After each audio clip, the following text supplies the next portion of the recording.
Speaking on this, economist Peter Mede says the Port Harcourt Ring Road project, when completed, will be more beneficial than the monorail project. Dr. Mede, who is the head of the economics department at the University of Port Harcourt, said the Ring Road project, which will cost less, will attract more development than the monorail project, which would have cost the state more. If that monorail had done the ring road, today, where would we be? At least they would have been able to do certain percentage of the ring road, which would have been in use. The ring road, once you start half of it, it can be used. And the money that did 2 pillars of the monorail can do 3, 4, 10-kilometer stretch of this road, and it will be in use. I consider that one as an elephant project because 50% of the cost goes in, is not in use. 10% of this goes into the road. Part of the road will be in use, even when it is not tarred. The economist is a former commissioner for energy in the state, also highlighted other economic benefits of the Port Harcourt Ring Road project. Is opening up about 6-7 local government now. That means Port Harcourt will no longer be Port Harcourt and Obiakpor. Port Harcourt will now be 6 local government put together. Look at the cost of rent in Port Harcourt. With this road now, people will begin to live in power of those local government and come to work from there. What will happen to the demand for rent? It will go down. If the demand for rent goes down, what happens to the rent? It will fall. Food supply, other supplies.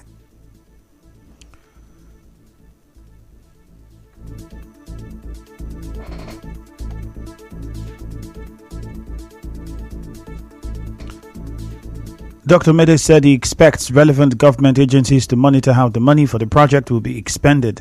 Another economist, Cletus Dominion, spoke to correspondent Soibi Oruwari. Taking loan is not a problem. Taking loan is one way to reflate, to boost the economy as well. If loans are taken for economic activities and not for consumption, it is a right direction and it's a good thing to do, because when you take loan and apply it for economic purposes, for expansion of key infrastructural development in the state and in the region, the attendant benefit or effect of this is that it will expand the economic base of the state. On his part, civil rights advocate Opunabo Nkotaria raised questions about the level of consultation carried out by the government before signing the contract for the project. Human rights activist Courage Nsirimovu also spoke on this. Or it indicates or suggests that the previous administration may not have left any reasonable amount of money in our coffers for this new dispensation to start by borrowing. And in fact, we are challenging this dispensation to allow for a forensic audit, forensic analysis of the expenses of the previous administration, so that we understand what is happening with our state fund.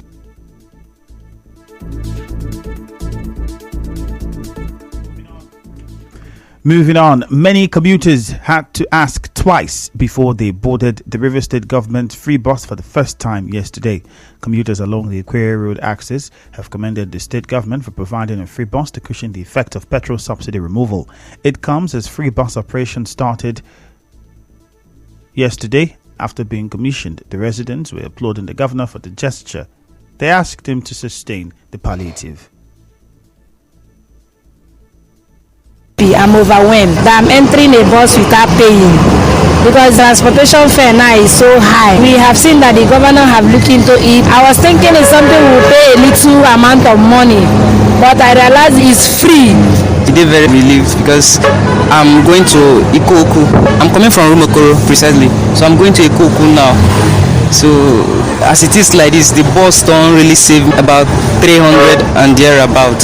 I'm very happy for what the government is doing. Are we to be going all about our business entering vehicle for free? Just like I am one of the beneficiaries today. Yesterday, the thing was moving around my shop area. I said, how I wish I can be a beneficiary to this very wonderful opportunity. In the meantime, social analyst Charles Nkotaria is advising the River State government that the transport scheme be at a subsidized rate to raise funds to sustain the project.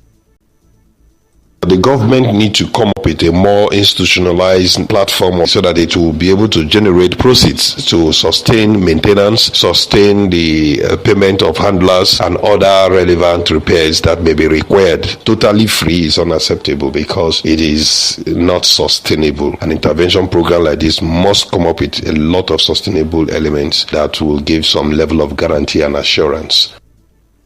Away from that, the Rivers State government has presented a 20 million naira check to the widow of late police officer Inspector Collins David, who died in active service while serving at the Aouda division of the state's command. Governor Fubara was represented by the Secretary to the State Government, Tamida Nagogo, during the handover of the check at the command headquarters in Port Harcourt. He said the Rivers State government remains committed to supporting security agencies to fight crime. Whenever we know or we hear that one of your gallant officers either sustained life-threatening injuries or lost their life in the course of their service to this state, Governor of Rivers State always, as a point of duty and commitment, come here at least to see them, commiserate with them, and render any possible support to ensure that your officers who are working night and day to ensure that the state is secure are given that sense of belonging. In his response, the Commissioner of Police, CP Onye Emeka, vowed to ensure that the killers of Inspector Collins David are brought to justice. Correspondent Emeka Otuka reports that the officers' welfare policy was introduced by the former Governor Nyesom Wike to encourage and support officers and their families in the face of fatalities while on active duty. Still to come, hunted suspect in Kana, Rivers State, speaks up after bounty was placed on him. Stay tuned.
Government area Thomas Barriere says he placed a 2 million naira bounty on the coordinator of Ken Sarawiwa surveillance group, Bright Nwiyode, due to his alleged criminal activities around the flyover bridge between Rivers and Akwa Ibom states.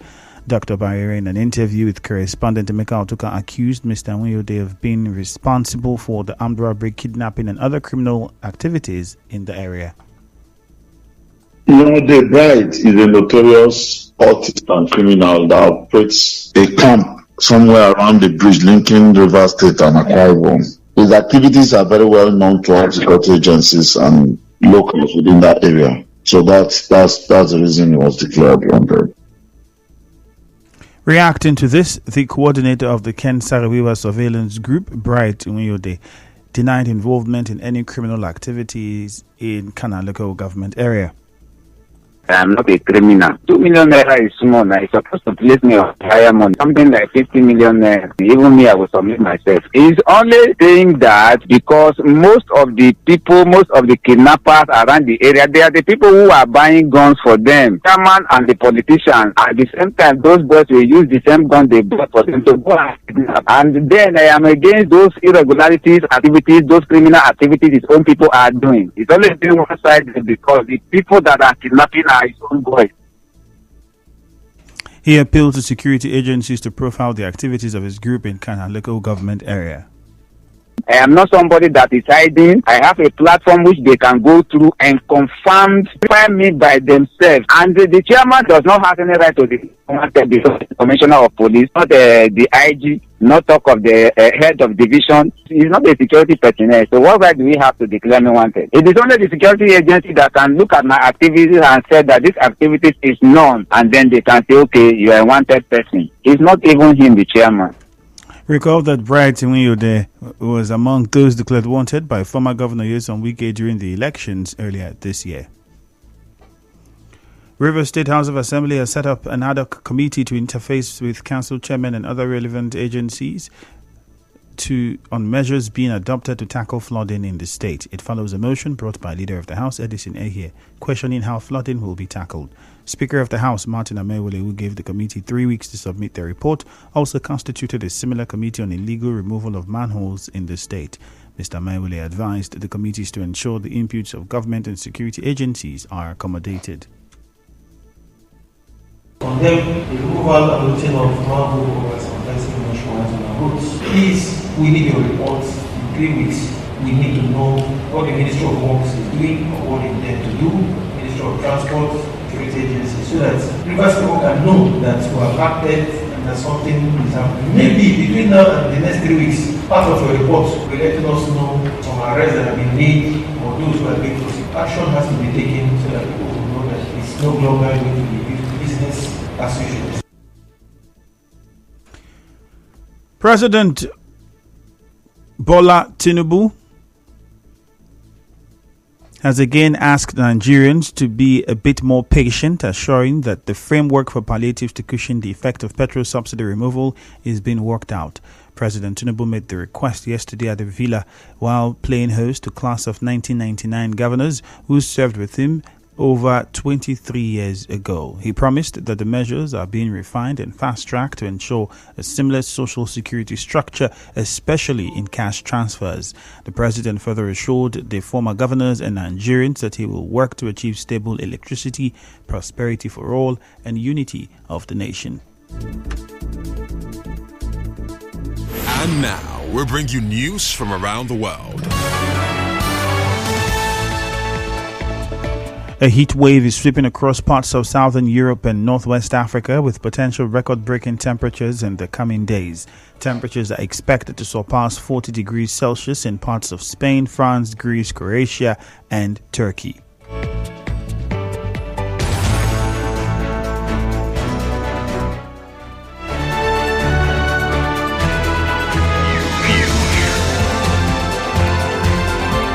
This is the news on 92.3 Nigeria Info.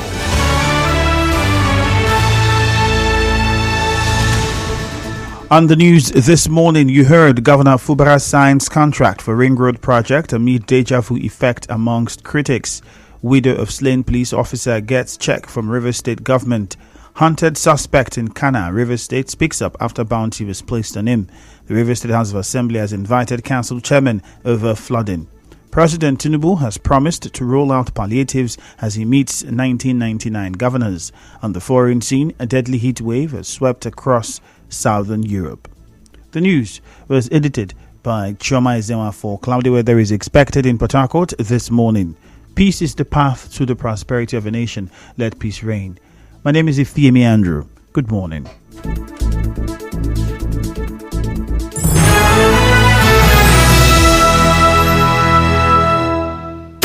You are tuned in to 99.